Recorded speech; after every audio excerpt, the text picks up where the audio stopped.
Hello, warriors. You have fought well through the day, and now it is time to rest. My name is Mehrshad, and tonight I'm here to tell you a story that will carry you to the distant lands of Middle-earth.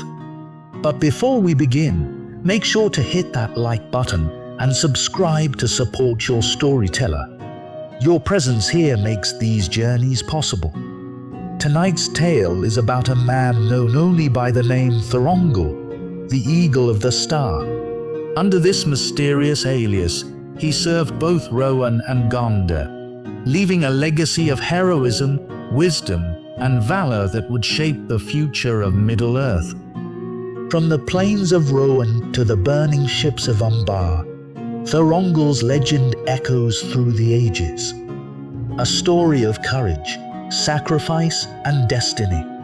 So, sit back, let your worries fade, and let me guide you through the adventures of a man whose true identity would one day change the fate of all.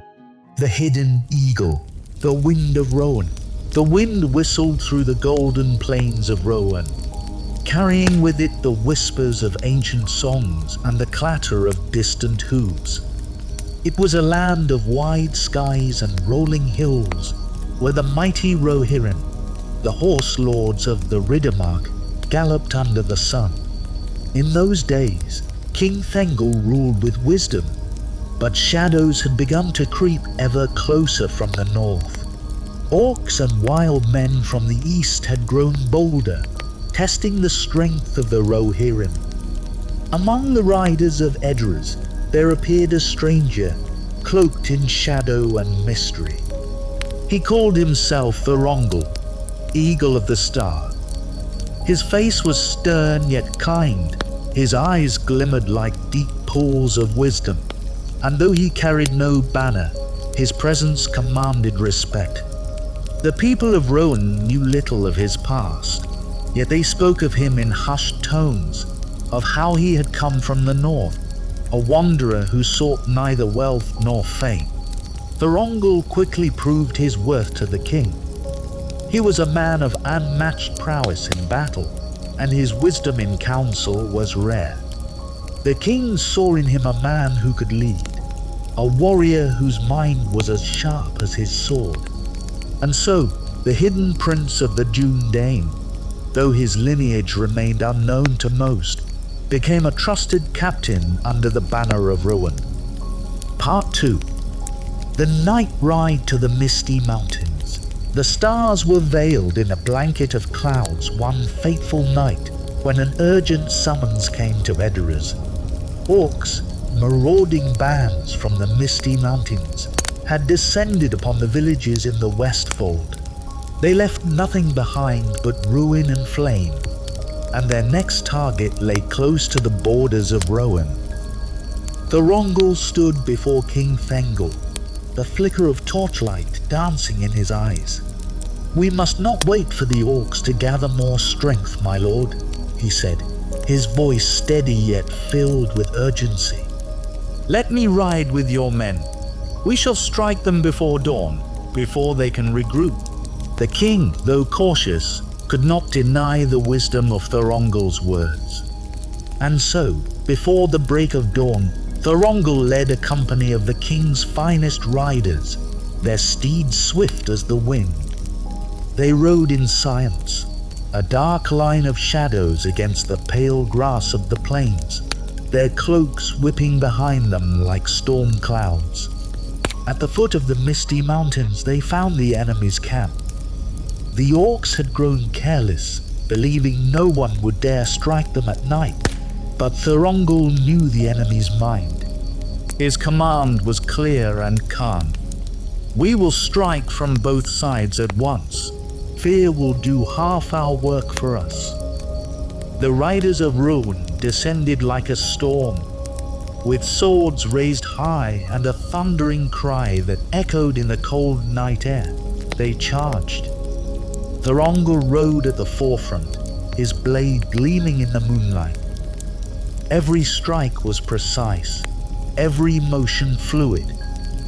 Orc after orc fell beneath his blade, their snarls turning to cries of terror as the Rohirrim swept through the camp.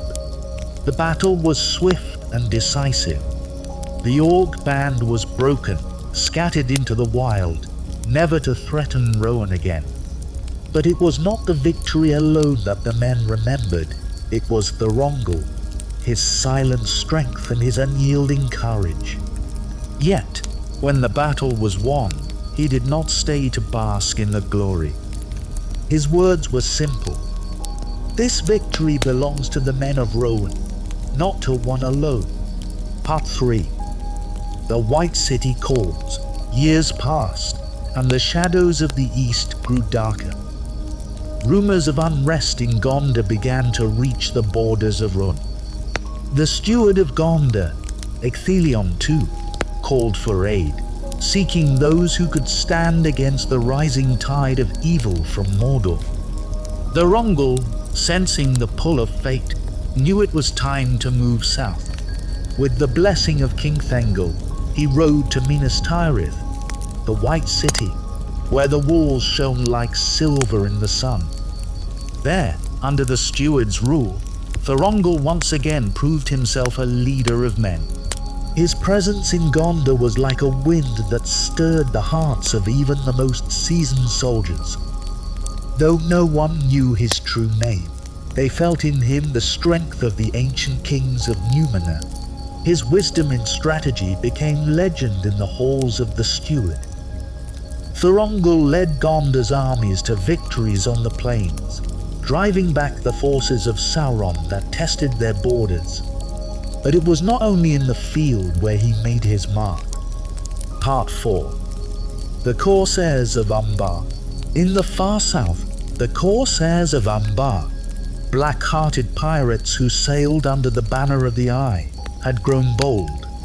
Their raids on Gondor's coastlines had left the cities weakened, the people in fear.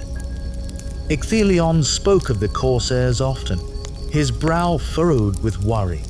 One night, as the steward sat in council, Thorongil rose to speak. His voice was calm, but his words were like iron. "My lord steward, the Corsairs believe they are beyond our reach, hidden in the depths of Umbar, but they are not invincible. Let us take the fight to them, not with the might of a great fleet, but with the swiftness of the eagle." The council murmured, uncertain of this bold plan. Umbar was far, its ships many, and the dangers were great. But Ecthelion trusted Thorongil above all others. "What do you propose, Captain?" the steward asked. "We shall sail under the cover of night with but a few ships, enough to strike at their heart. We will set fire to their ships while they sleep, crippling their fleet. The Corsairs will not dare to strike again." Ecthelion nodded, his heart lightened by the confidence in Thorongil's plan. And so it was that a small fleet, led by Thorongil, set sail from the shores of Gondor. The journey was perilous, the seas rough, but Thorongil stood at the helm, his eyes ever fixed on the distant horizon. His men, inspired by his quiet strength, sailed into the unknown with no fear. The harbor of Umbar was silent under the cover of a moonless night. The ships of the Corsairs lay at anchor, their black sails furled, their crews asleep. Thorongil and his men moved like shadows across the water, their torches held low. In an instant, the docks of Umbar were ablaze. Flames leaped into the sky, devouring the ships of the Corsairs. The cries of panic from the enemy filled the air, but it was too late. Thorongil's strike had been swift and merciless. The Corsairs' fleet was destroyed, their power broken for years to come. But even in victory, Thorongil did not linger. As his men cheered, he looked to the horizon, always to the next challenge, always to the unseen threat that loomed in the east. Part V. Departure and Destiny. Thorongil's deeds became legend in both Rohan and Gondor. Yet, the man himself remained a mystery. His humility, his grace in both victory and defeat, set him apart from other captains. He asked for no reward, for he sought no crown. One day, as quietly as he had arrived, Thorongil departed from Gondor. He left behind only whispers of a man who was more than he seemed, a man whose fate lay beyond the borders of Gondor, beyond the wars of men. Some said he had gone east, others north, but only Thorongil knew the path he walked. For though he had fought for many lords, his true destiny lay far ahead, in a battle that would shape the fate of all Middle-earth. His time as Thorongil had come to an end, but Aragorn, son of Arathorn, had only just begun his journey toward the throne that awaited him. Epilogue. The echo of legends. In the quiet evenings of Rohan and Gondor, mothers and fathers would tell their children the tales of Thorongil. His name became a beacon of hope, a reminder that even in the darkest of times, there was always a light, a star, high in the sky, guiding the way. And so, Thorongil's story became legend, whispered in the halls of kings, sung in the mead halls of warriors, and remembered by all who had the fortune to see the eagle of the star soar across the battlefield, bringing victory and hope. Epilogue. The echo of legends continued. Long after Thorongil's departure, his legacy lived on in the hearts of those who had served alongside him, and in the lands he had defended with unwavering courage. His deeds were sung by minstrels in both Rohan and Gondor, their verses woven into the rich tapestry of Middle-earth's history. In Rohan, where the wind still carried the whispers of old battles across the golden plains, the Rohirrim would recount Thorongil's night ride to the misty mountains, his sword flashing under the pale moonlight as he led them to victory.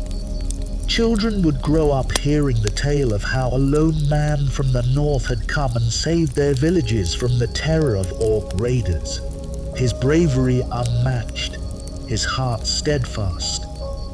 In Gondor, the White City shone as ever, but within its towering walls, the memory of Thorongil's daring raid on Umbar remained a beacon of Gondorian resilience. Sailors on the Anduin River would pass the story from father to son, how Thorongil had led them into the very heart of enemy territory and crippled the black-sailed Corsairs in one swift, decisive strike. To those who listened, the flames of Umbar still flickered in the night, a testament to his fearless strategy and his refusal to let evil reign unchecked. Yet for all the praise and song, the man himself remained elusive. Thorongil had vanished like a wisp of smoke, leaving behind no title, no claim, and no ambition for power. Even among the highest lords of Gondor and Rohan, there was quiet speculation about his true identity. Some whispered that he was of noble birth, perhaps even of the line of kings long lost to the shadows of time. Others believed he was a wanderer, a man destined for great things, but whose purpose lay far beyond their understanding. Years passed, and Middle-earth changed.